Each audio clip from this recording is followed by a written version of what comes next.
213 dispatch, the whole bridge just fell down. The whole bridge just collapsed. Dispatch the dive unit on this call to alert the dive team. What appears to be a vehicle in the water with flashing green and orange lights. The Key Bridge is gone. It's an amazing thing to say. It's an amazing sight to see. As many as 7 vehicles or 7 people could be in the water. We know that the Coast Guard is involved, the dive team is involved. We have multiple agencies on their way here to the scene. This is still very much an active search and rescue mission. And there is not a single resource that we will hold off on deploying. I think we all know this is an unspeakable tragedy. Right now, this is about the lives of those individuals that we are searching for and nothing else. This is no ordinary bridge. This is one of the cathedrals of American infrastructure. It has been part of the skyline of this region for longer than many of us have been alive. Your nation has your back, and I mean it. This port is older than our republic, and it's been through tough times before.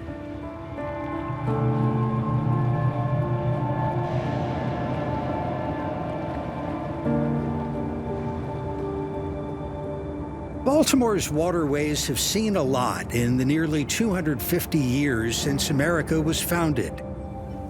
Francis Scott Key was inspired to write the Star-Spangled Banner while watching the rocket's red glare from a ship near Fort McHenry as the British attacked Baltimore during the War of 1812.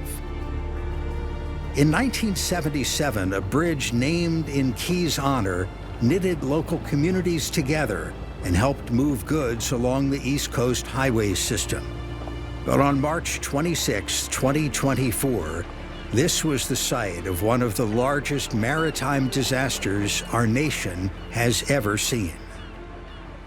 The fractured remains of the Francis Scott Key Bridge stand as a stark reminder of the tragedy that took place when a cargo ship named the Dali crashed into it. The bridge collapsed, killing 6 people. And there was a domino effect on our local communities. I'm Deborah Weiner of WBAL-TV 11. And I'm Jeff Salkin of Maryland Public Television. This film tells the story of the people who came together during Baltimore's moment of crisis and continue to play a role in the region's recovery. Around midnight, on the Key Bridge's southbound lanes, a road maintenance worker and 1 inspector were hard at work. Meanwhile, at the Port of Baltimore's Seagirt Marine Terminal, crews were loading cargo containers on the Dali to be shipped out across the Atlantic. Scott Ambrose. I work for the Port of Baltimore. I've been a longshoreman since 2010. I was working one of the last 2 cranes on the end of the pier at Seagirt on the Dali. I believe that was crane 14. We finished our workload for that section of the ship roughly about 11 o'clock. Just hours after Scott Ambrose left the port, the ship issued a distress call as it headed toward the Francis Scott Key Bridge. Hold all traffic on the Key Bridge. There's a ship approaching has just lost their steering. So until you get that under control, we got to stop all traffic. The Maryland Transportation Authority moved swiftly to get traffic off of the bridge. Or is there a crew working on the bridge right now? Time was not on their side. The massive ship struck Pier 17, causing the bridge to collapse into the Patapsco River. You got the Key Bridge has been struck by a large container vessel. Key Bridge is down. There's last reported at least several vehicles in the water, with several people still unaccounted for. 7 construction workers were on the bridge at the moment of impact. One of the men was rescued from the water shortly after the bridge fell. First responders from all over the region were on the scene almost immediately, desperately looking for survivors. I'm on the starboard side of the vessel at the moment, sir. My phone rang at 2:02 in the morning. And I've come to learn that when my phone rings in the middle of the night, I'm never about to get good news. So you're at home. You have a 3-month-old at the time, I correct? did. He went to sleep around, I think like around 1:10. And as soon as I hit the bed, my phone's ringing and it's Chief Wallace. And I'll never forget it. He said, "Sir, the Key Bridge is gone." And I said, "Repeat that?" He said, "It's gone. A container ship hit it. It's in the water." Normally, when you're coming across 895, you can look and see it. I could look and see that there was just this big black hole down there, but nothing would prepare me for me getting out there and walking on that water and seeing and hearing like just this dark silence where there would normally be a lot of noise. There were still so many questions that we just didn't have answers to. The amount of people who were about to wake up and realize that they didn't have a job anymore. The amount of people that would wake up and realize that the route that they took to get to their job was now gone. The amount of families that were about to get phone calls with news that every single one of us would dread to ever get. You know, one of the things that really hit me were the first responders that were already on the scene. It was the choppers that were providing light and air cover. It was the divers that were already in the water, looking and working to save lives.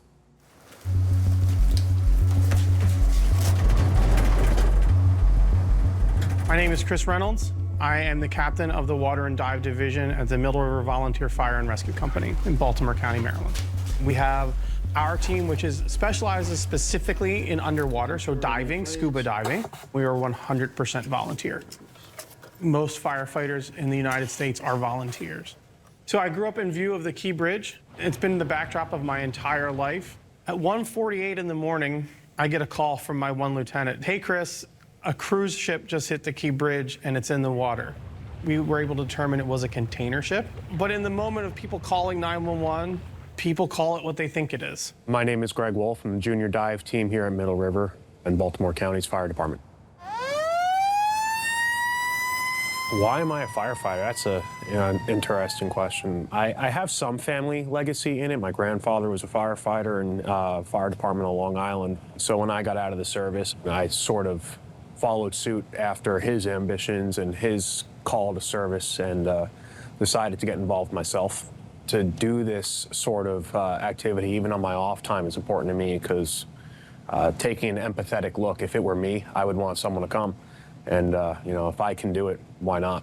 We're going to review a little bit of Boyle's Law, some of the physics involved in diving, right? Diving being my passion, I looked into getting into public safety diving and joined Middle River. Being a transplant from out of state, I didn't even know what the Key Bridge was, if I'm being honest, up until that day. You know, I'd seen it, I'd driven over it, but I had never really paid too much attention to it. One of our members here, who is the fire rescue captain, used to work at the Key Bridge. He's like, there's a huge electric transmission line that's still got energy to it. We need to get that cut off before we really commit someone to being underwater. When the team arrived on site, Wolf found that potential electrocution was only one of many dangerous complications.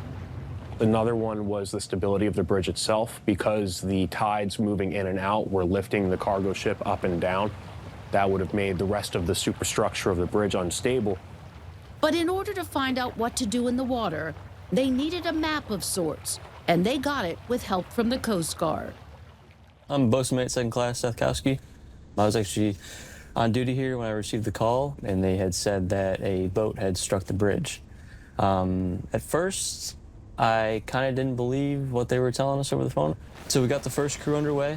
It's like a 5-minute boat ride down the creek here, and typically at night, when the bridge was still up, you could see the lights on it because it was lit at night. And as soon as they turned that corner, I was like, if you don't see lights, call me.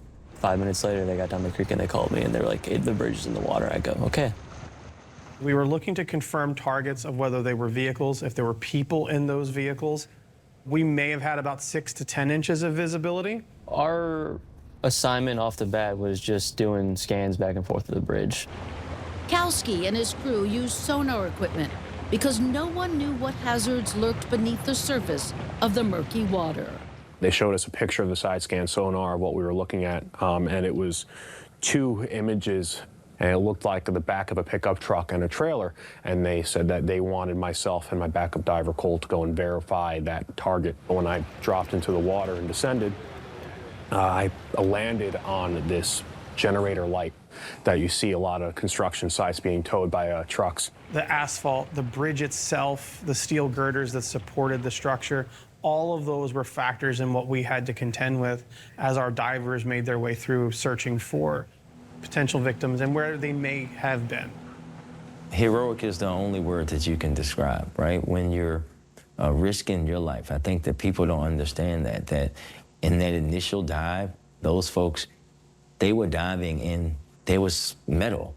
Those pieces of metal you saw sticking out above the water were in the metal as they were looking for people. They wanted to be able to have some good news come out of this tragedy. Today we're just doing a really straightforward rip drill, right? So we're going to... Training plays a huge role in keeping emergency divers safe. They don't want to become additional casualties that would further complicate the operation. Middle River let us film one of their practice drills. This is where knowledge like Greg has is invaluable. He's such an avid scuba diver and an instructor that he imparts that information. He really helps plan our dives out. Initiating search. All right, let me know if you find anything. A lot of what we focus on in training is problem solving underwater. I seem to be caught on something here. Yep, you seem to be caught on something? Yep. Can you free yourself from it? I am caught. Adjusting. Find his line. The divers get all the glory, right? But our dive support team are really our unsung heroes. They see where we're at from the surface. They can follow our bubbles. They know the target they want us to go towards. They're able to say, I need you to swim a little bit to your left. I need you to swim a little bit to your right. The biggest factor for confusion, as far as the diver's perspective, is the inability to see. Because the lack of visibility messes with your perception of direction, we use a guideline or a tender line attached to the diver that doubles as our communication system to use that as a navigational tool. We dive by ourselves because we're diving into a lot of unknowns. There's a lot of backups built in. We always talk about plan B and C and D. Reynolds and more than 20 members of his team spent about 20 hours in and out of the frigid waters that day. The experience left him with vivid new memories that are dramatically different from his earlier ones. It's always looked massive, and it's the first time that bridge looked insignificant in my lifetime. It's the first time that it felt small. Reynolds wants to make new positive memories ahead as his family tradition of volunteer public service continues. My dad is still a volunteer. He's actually a member of this company. My son is very eager to join. He is down here quite a bit with me, so we're looking at having a fourth-generation firefighter out of my son, George. It does look different without the security perimeter, too. Another first responder to the bridge collapse is also following a family tradition. His father had been the captain of the vessel he now commands. My name is Jacob Tour, and I am the acting captain of the Baltimore District survey vessel Catlet for the Army Corps of Engineers. I grew up in Cecil County on the water. I had been on the Catlet previously to working here. I'd gone in with my dad to like a bring your kid to work day. The Catlet is one of the vessels the Army Corps of Engineers uses as part of the agency's role in ensuring the clear navigation of America's shipping channels, including the Fort McHenry Channel that ran under the Key Bridge. The crew uses sonar to map the depth of the waterway. I found out that the Key Bridge collapsed via text message. I was on my way into here. I had woken up a little bit early and decided I'd get an early start on my day. I was kind of in disbelief at what my eyes were showing me. Seeing it was a container ship, my mind was immediately looking out for containers, and we actually did find some. I'm Commander Roberto Concepcion with the U.S. Coast Guard. I'm the Chief of Response here at Sector Maryland National Capital Region. I was also one of the Operations Section Chiefs during the Key Bridge response. I love helping people, whether that's responding to incidents and helping to save lives. I think the call-in to save lives is what really brought me into the Coast Guard. I was driving down to Florida with my family on vacation, and I got the call at about 2 o'clock in the morning from our officer in charge of Station Curtis Bay that the Key Bridge had been struck by the vessel Dali. Well, the first things that are in our head is the shipping channel there. Ships can't come in and out, then you got jobs at stake. You know, obviously the economy is going to be affected. There's millions of dollars of commerce that comes in and out of the Port of Baltimore. So that's the biggest thing that we're thinking about is the economic impact. How can we get this port back up and running and get this obstruction out of the federal channel? If you bought a car in these United States of America, it probably came through the Port of Baltimore. All the farm equipment and things, we're #1 for roll on, roll off, right? It came through the Port of Baltimore. So that port being shut down didn't just impact Baltimore City, Baltimore County, Anne Arundel County, the state of Maryland. It impacted the United States in the world. This is about the economies and the things that everybody in the country needs. The Port of Baltimore is an economic engine for Maryland and a large source of many of the state's blue-collar jobs. The ships, cranes, and trucks are all part of the ballet, moving goods on and off ships and across the country. Longshoremen are front and center. My name is Wendell Supreme Shannon, artist and longshoreman. So I'm a second-generation longshoreman. I do a variety of operations, everything from driving trucks to moving equipment, heavy machinery, bulldozers, you name it. That evening was like any other day for me. I was working a separate ship in the Dundalk Marine Terminal, went home around midnight. One of the things that I did waking up around 4:30 in the morning was check social media for the news. And I kept seeing post after post referencing the Key Bridge. I immediately had to find a solution to providing for my family. If no ships come in, then I'm out of a job. His fellow longshoreman, Scott Ambrose, had left the Dali and was back at home. Got on my computer. It was a nice night, really nice, cool night.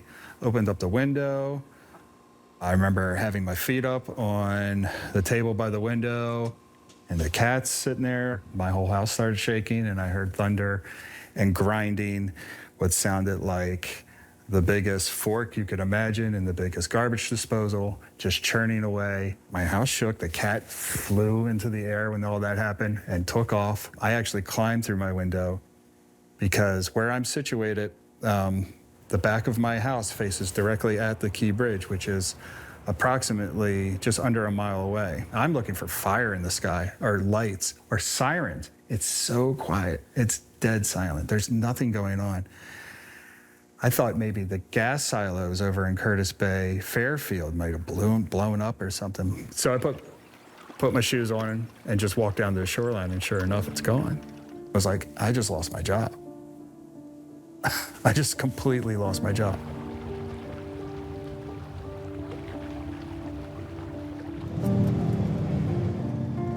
My name is Ryan Roberson, owner of Roby Trucking and Logistics and Transport. Born and raised in Baltimore, Maryland. I'm gonna take you over here by the bridge.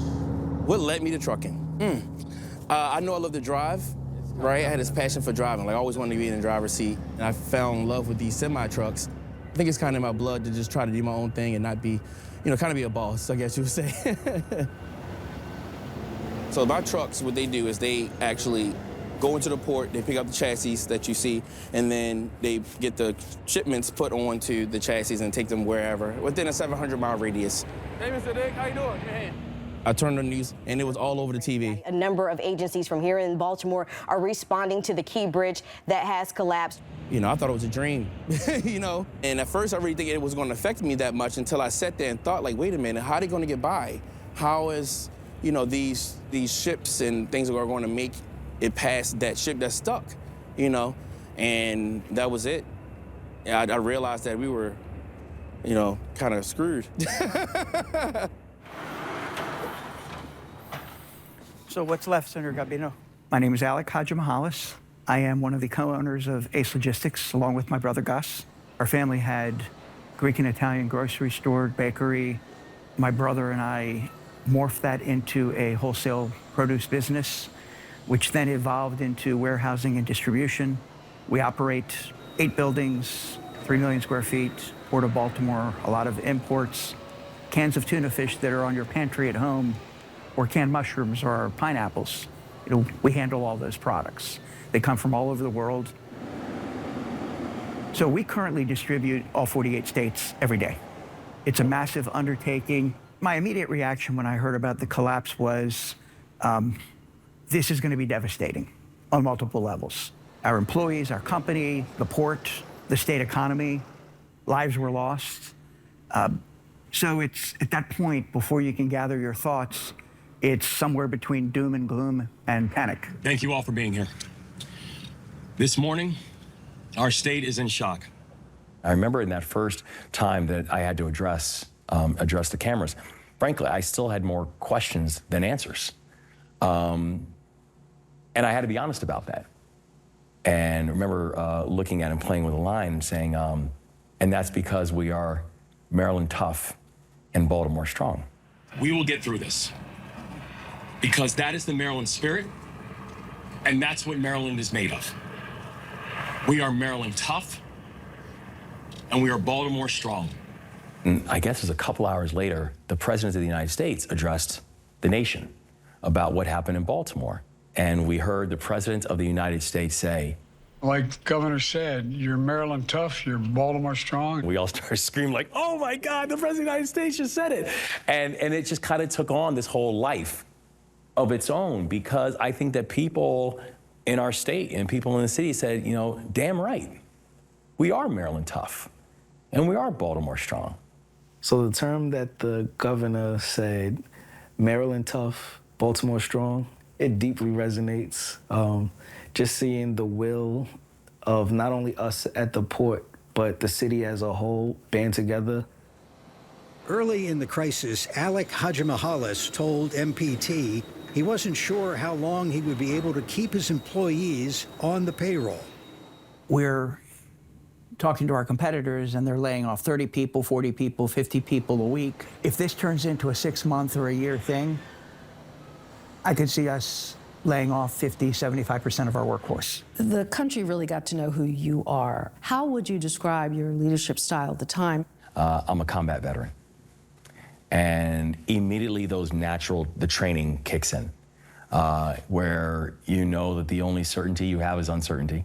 In times of crisis, there's two things that are the most important things that you have to center yourself on. One is a unified command, that everybody needs to be in communication with everybody, that there cannot be stragglers, there cannot be distance.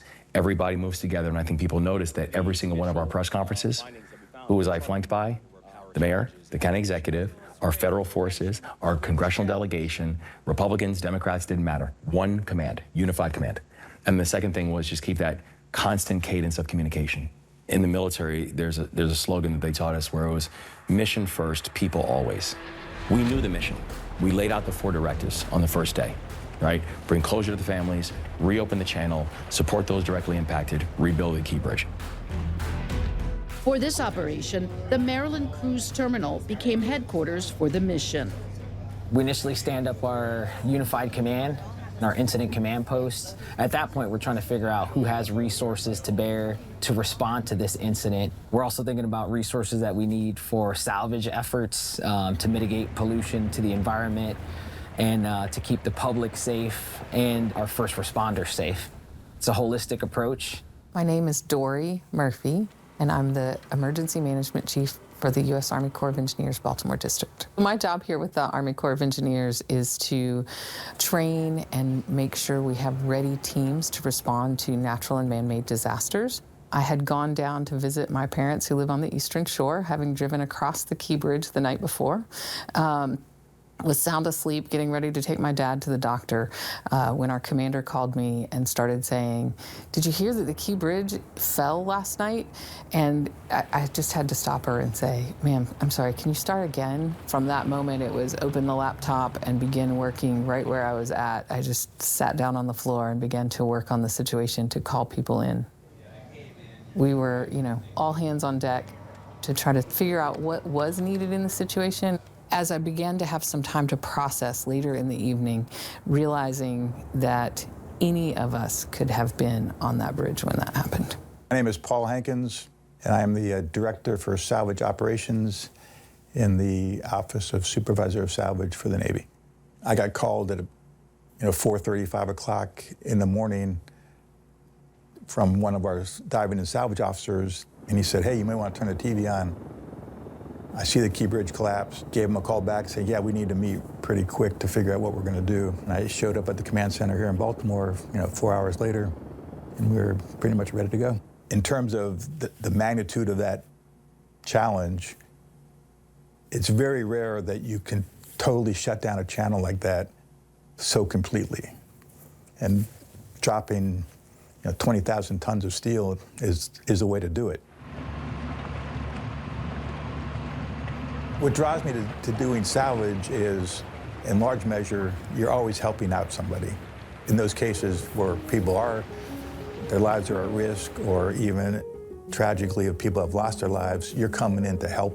Community support swelled in response to the disaster, along with efforts to give back to emergency responders. When we got letters from the community in regards to, them appreciating the work that was being done by those folks that were in the command post, it really meant a lot and I think kept us going. I don't remember how many days we were into the response, maybe 6 or 7, when a volunteer organization started bringing in animals for responders to connect with. And I just remember seeing so many people, myself probably included, hugging this enormous dog that they had brought in, and just like lying down on the floor next to it and petting it, because it was soothing, it was comforting, it felt normal. MPT's Charles Robinson reported on one restaurant's effort to help first responders. At the Anchor Bay Marina and Hard Yacht Cafe, breakfast comes with a conversation about the Francis Scott Key Bridge. We've had every agency come through here at one point or another. The divers on the police side, all first responders, Coast Guard, Army Corps, surveyors. We have surveyors and NOAA posted up here right now at the marina. So we're in a unique spot because we get to hear and we're asking questions, what's going on? So they've given us all their perspectives. Del Sordo had just taken over the marina 12 days before the bridge collapsed. It's been non-stop refueling runs for those working on the bridge. So if you're a first responder and you have a boat, well, you can get fuel here because it's only a mile away from the wreckage. But they're also providing meals at 50% off. Hard Yacht said we're going to get 50% off all first responders. But what was unbelievable was the local support. When we made that announcement, thousands of dollars poured in to support the first responders. So 1,100 meals over the course of 45 days was given completely for free to all first responders. So if you were tied to that bridge and you were working on that bridge, you ate for free here at Hard Yacht. 2 days, 3 days in, the Navy divers showed up in 2 boats and they pulled onto the edge of our dock. There was a weird energy with them. They told me that they found somebody. They wanted to recover a little bit. They finished their meals. I said, it's all taken care of, don't worry. At that moment, the gentleman, I can't say his name. He asked to keep himself quiet.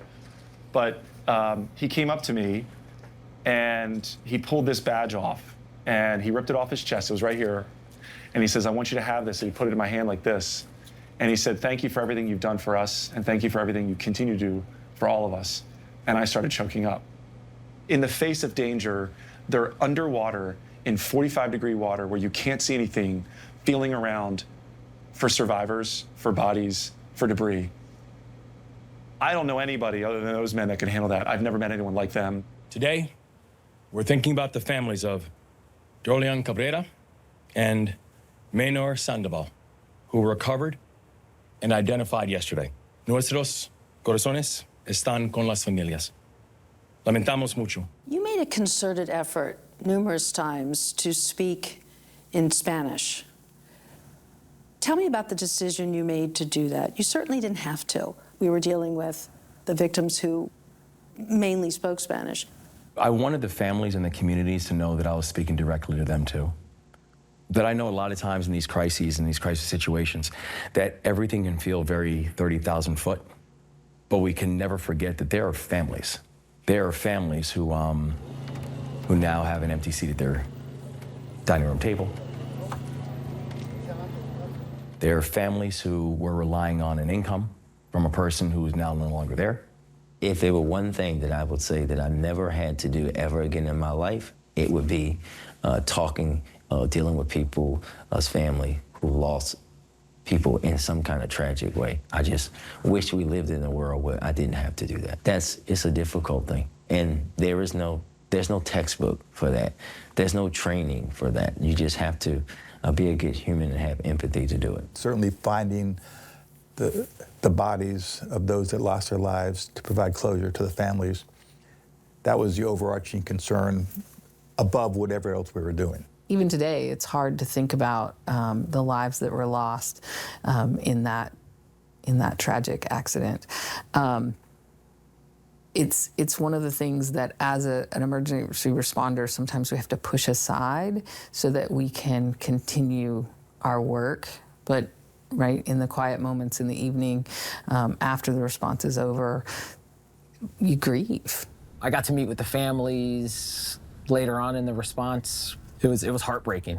You talk about families who came to this country to also have a better life, to make a better life for their families, and to lose them in a tragedy like this, and to hear, you know, how hardworking they were. My family is a family of immigrants, you know, and I understand where they're at right now.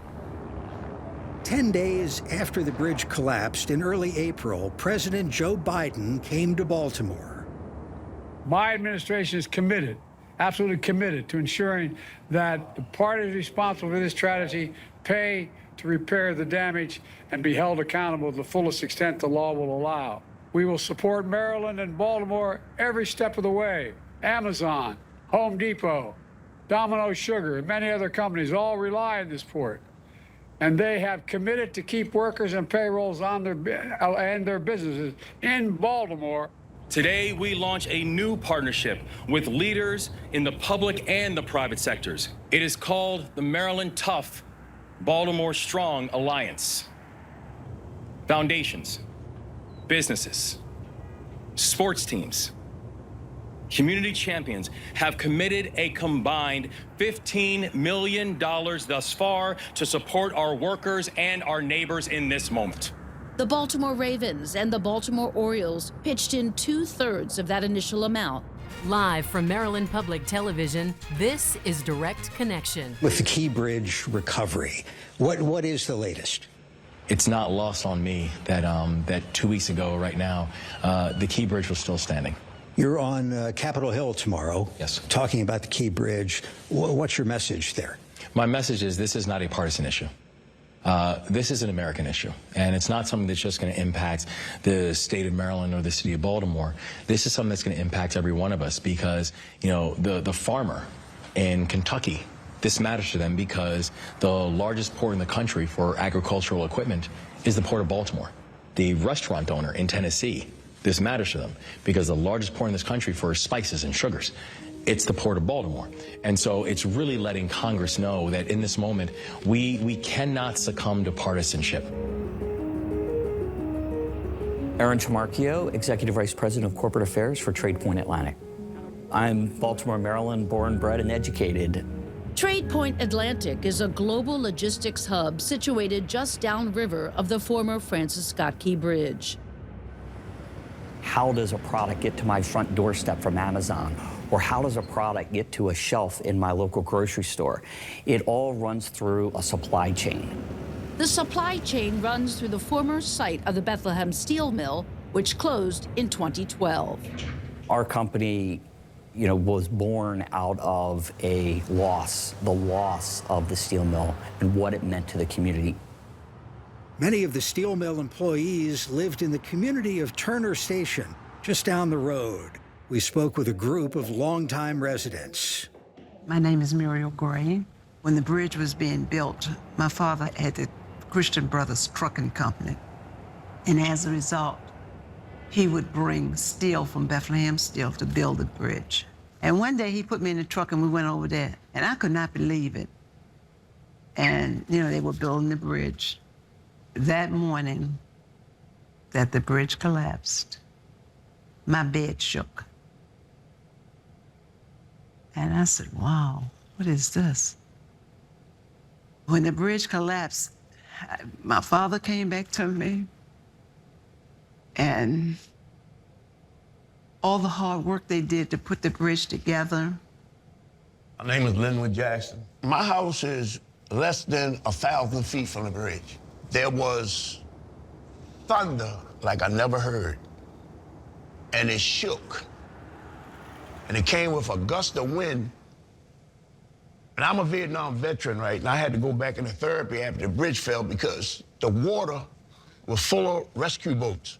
And once I went outside, I seen a police run down the road. He said, "Oh God, the bridge is in the water," and he was crying. We were here with the birth of the Key Bridge. As I'm thinking, looking at this young lady, her father worked for the company that built the Key Bridge. My name is Matrite, and I'm a resident of Turner Station.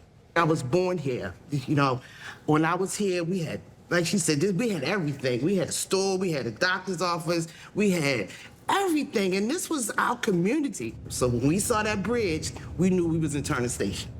Next door to Turner Station, Trade Point Atlantic has spent a decade revitalizing the area where the former steel mill once stood. We purchased the property in 2014 with intent to clean up the past sins of the environmental legacy left behind by the steel mill and to redevelop the site, use the built-in logistic capabilities from the steel mill, the deep water port, the rail, to grow a global industrial logistics hub, which over the last 10 years we've been able to do by attracting the likes of Under Armour, McCormick, Volkswagen, BMW, just to name a few. Those vehicles are coming in through our port, and then those vehicles go out to the dealership where you buy them and drive them home. On March 26, 2024, Trade Point Atlantic found itself in an unusual position.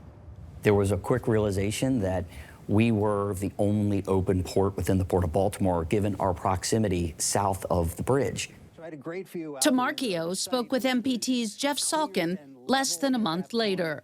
We've been working to help with the redirected cargo, trying to make sure it comes into the Port of Baltimore rather than go to an alternative port along the East Coast. So we've been able to double our capacity over the last several weeks. For us, it was about how do we keep cargo coming into the Port of Baltimore. One thing that I think folks were really worried about is when cargo finds another home, sometimes it can stay there. So that's really what was forefront of our minds, is let's keep Baltimore a viable, open port as much as we can. Trade Point also helped in the recovery as demolition teams brought pieces of the destroyed Key Bridge to a makeshift staging site. We have a very close location to the bridge site. You know, we were called by MDTA and members of the Joint Command to see if there was an ability to be able to utilize part of our land to support the rescue and recovery effort. Across the water, parts of the Key Bridge rested on top of the Dali cargo ship, pinning it against the Patapsco riverbed. Our number one priority was getting the channel open, at least partially open to the point where you could restore some economic activity. A complex puzzle for the Unified Command to solve. In this instance, you can't just go refloat a bunch of steel. The only way to get it out would be to go in and cut it up, pick up pieces that have been cut up into small enough chunks that a crane can lift it. So I knew that was going to be our big challenge. So in comes the U.S. Army Corps of Engineers boat, the Catlet. So we use a multi-beam sonar, and we, in layman's terms, we paint the bottom of the channel, get an idea of what the bottom looks like, the topography, any depressions or things raising up above where we would want to see the depth. When we were doing some of the surveys as they were removing parts of the bridge and trying to get the Dali free, we were seeing all sorts of, steel, pieces of steel debris, large sections of concrete, all sorts of road deck you could see pretty clear and flat on the survey screen. Originally, the thought was we're going to have to put divers in. The divers were going to have to go down in almost zero visibility, feel around what they were feeling, 2 inches beyond my fingertips. All right, so and try to interpret that and then set up rigging based upon what they thought they were interpreting. That would be a very, very slow process. The Navy salvage team used new technology called CODA Octopus. But it's basically a three-dimensional 3D sonar, which takes all these all this different data that the sonars are getting, stitch it together into a three-dimensional view of the wreckage field. And that would allow us to go down and you can look at it from all different angles. And so then we could look at the way it was built and then the way it ended up on the bottom, and we could make decisions and develop lift plans and cut plans. With the plans in place, a 1,000-ton crane called Chessie pulled out huge pieces of steel from the channel. Chessie, the largest hydraulic crane in the country, was joined by a grabber nicknamed Gus.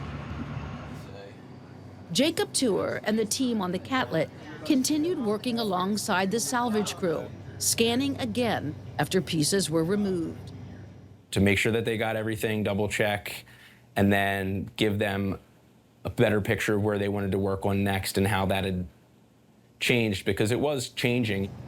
And for Tuer, the recovery process also turned out to be a family affair. My brother Matthew is in the Coast Guard Reserve. I actually didn't know that my brother had got activated for this. We had gone out to do a survey one day. Sure enough, driving the Coast Guard boat when they came over was my younger brother Matthew. So that was pretty crazy. I did a double take. I was like, is that Matt? I definitely feel proud. We're from Maryland. We grew up in Baltimore. It feels good that I'm out there with my brother, being able to be there when the city, was in a time of need it did feel pretty good. Despite that bright moment, Tuer was well aware of how much work was still ahead. It wasn't lost on me that while the channel was blocked, that the ships weren't traveling in and out, and that there's guys at the facilities waiting to unload ships that aren't coming. Losing what I estimated was about 70% of my income for almost 2 months was pretty terrifying. The biggest whammy for me is, I'm a small business owner here in the city, and I own a business that caters to the film industry. So this is the courtyard of the prop house. The film industry just came out of the strikes that were happening, and that's the Writers and Actors Guild strikes, which did a lot of damage to the industry nationally, and especially here in Baltimore. And all that hit me. Take that to the studio. To describe the feeling of just looking out at both the collapsed bridge and the ships are blocks long, and to imagine that it's stuck in a vast body of water, preventing us from being able to continue our normal life. It was confusing, to say the least. There were some union members that went through economic hardship, that were in need of rental assistance or more help with their mortgages, medical expenses, grocery. I maximize my time by using any available time to be an artist. I come home, I paint, do a lot of community projects. Wendell Supreme Shannon came up with an idea to help his fellow longshoremen who were out of work. So I used the print inventory and a lot of the art that I've had to raise funds for not only myself, but many longshoremen in need of emergency assistance. One of the most sought after pieces was a painting called Solidarity. It highlights the days, our days at the port working on the container ships, our view looking out at the water. There was an extreme sense of pride, joy, and it definitely created a sense of camaraderie and community, solidifying our bond in times of tragedy. In the aftermath of the collapse, what impacts on Baltimore kind of struck you the most? Well, it's the businesses and the small businesses. We ended up being able to give out over $800,000 to help save jobs, and the majority of them being minority and women-owned. Meanwhile, still in view from the port, the Dali remained stuck in the mud. To remove the Dali, there's a big piece of the bridge that was sitting on the bow. But the problem was there was so much stored energy with that piece sitting on the Dali. If you cut one piece, you didn't know what that was going to affect for the rest of the components. So you could put people at significant risk. We pretty quickly came to the consensus that the way to do it, or the most safe way to do it, would be to do a precision demolition of that piece. So just like when you see a building, and a controlled demolition of a building where you blow it up and it just implodes on itself. The team prepared to set off a series of controlled explosions to free the Dali. Adding to the challenges at hand, foreign crew members remained stuck as well. They had to remain on board the ship, awaiting word from investigators as to when they could leave. When you do these things, there's this explosive radius within which you don't want anyone to be because you could potentially be hurt. Well, the problem with this one was the biggest thing in that explosive radius was the ship. And the ship had people on it. So we had to make sure that those people were safe. And then,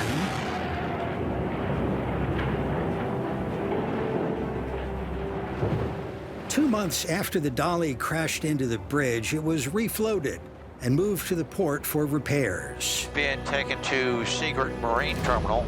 It's already moved about a half a mile. Exactly 8 weeks ago today, we were gathered right here. And I remember seeing a container ship that is the length of 3 football fields. A container ship that is the weight of the Washington Monument. And we came together to stand up our response to the Key Bridge collapse. While work to clear the federal channel was on track, the federal funding promised by President Biden was not. Bipartisan momentum and bipartisan cooperation is not a talking point to us. It's a necessity. Our team will continue to be in contact with our federal partners to ensure that we can and we will get this done. Maryland's congressional delegation pushed to have the federal government pay the upfront cost of the rebuild. We have been there for other states during their times of need, and we really hope every state represented in the Senate will be with us right now. The main shipping channel for the Port of Baltimore was fully reopened on June 10th. I would say that we beat the expectation that people thought this was going to be a 9 to 11 month job, and we did it in 11 weeks. There is nothing that I'm more proud of than how every single person, every single part of government, every single agency worked together in unison from the very moment that first call came in. And that's something, even in the midst of unthinkable tragedy and loss, that everyone should be proud of. Despite this success, getting the federal channel reopened, the Port of Baltimore was fighting to hold on to its market share. We want to make sure that those temporary outlets that they found at other ports don't become permanent. And so we want to make sure that in any cargo that if it chooses to leave here, it's not going to leave without a fight. They rescheduled the ships to go to Norfolk and New Jersey and New York. So all of our freight, unfortunately went down to Norfolk, which created a 4-hour travel down and 4 hours back. So that's where you can do one load a day. The container world, you get paid for what you do, for sure. Every load that you do, that's on how you get paid. You deliver it to the customer, bring it back to the port. And less turns means less money. A lot of my drivers, they decide to do other things, like Ubers and Uber Eats and stuff like that, just to make a dollar. And so I tried out my best not to let anybody go at all, but I lost, I went from 20 truck terminal to 10. Oh my gosh. My bottom line decreased very much. I can at least say 60%, at least. But thankful, the state of Maryland helped out as much as they thought they could. And it wasn't loans, they were grants. It helped out a lot to keep my doors open, for sure. I'm surprised I'm still in business, to be honest. So back in April, March was in the transitional panic mode. Nobody knew what the future was.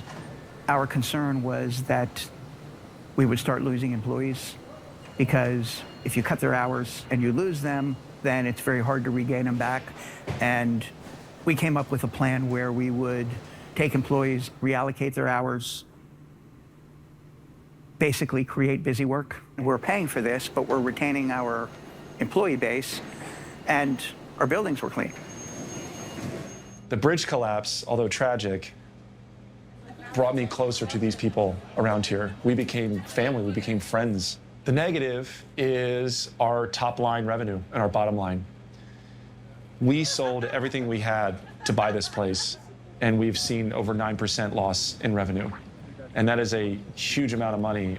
The port is back to working, but it's ongoing. Until the bridge is back up, it's going to be an ongoing recovery. Did all the businesses stay that said they would stay? I'm not aware of anybody that has left as of yet, and we know that, listen, the port is doing very well, and we want to continue to support our partners at the port to grow business in any way that we can.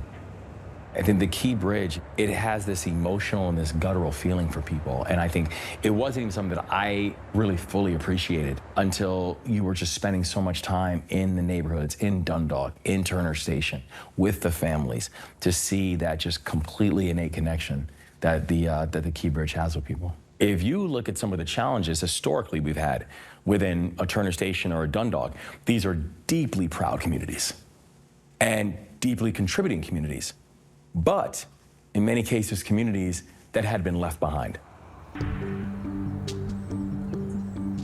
When I got home that night, getting ready for bed, you heard this big noise. You know, you hear stuff all the time, but that was a different type of noise. I was like, what in the world? I'm not a crowd, but it affected me because it was a part of this community. It fell, it broke. It broke our community. I feel like we're so isolated as a community. That bridge was our connection.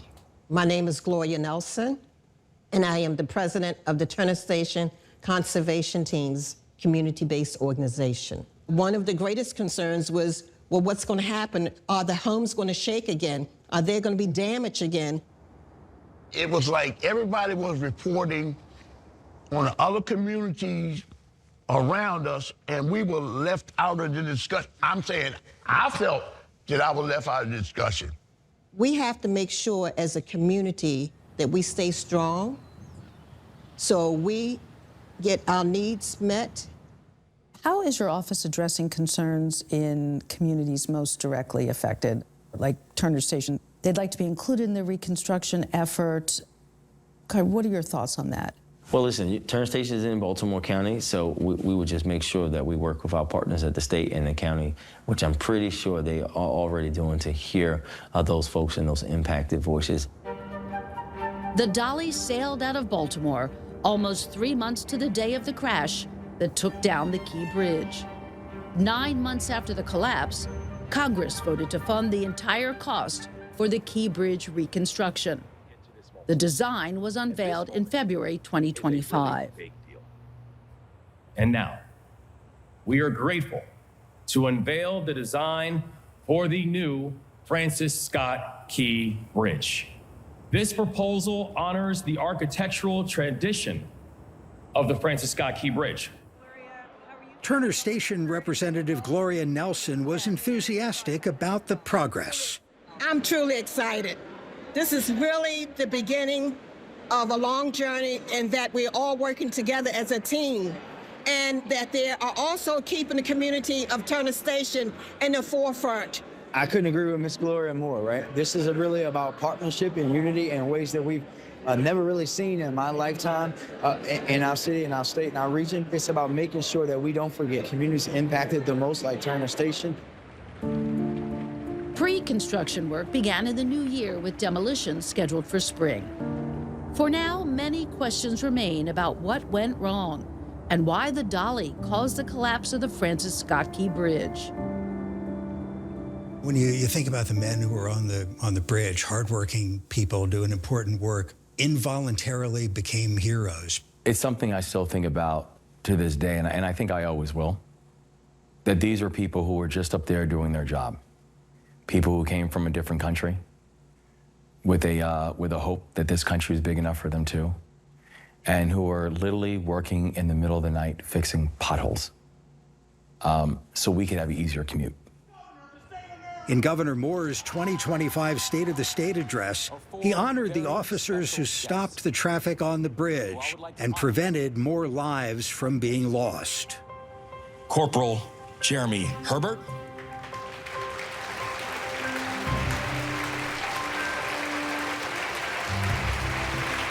Officer Gary Kurtz, Sergeant Paul Pastrick, and Officer Timothy Baldwin. We always bounce back. Every time they count us out, whether it's the war in 1812, which ironically got us the national anthem, whether it's after the 60 riots, whether it's the unrest in 2015, whether it's COVID, it does not matter.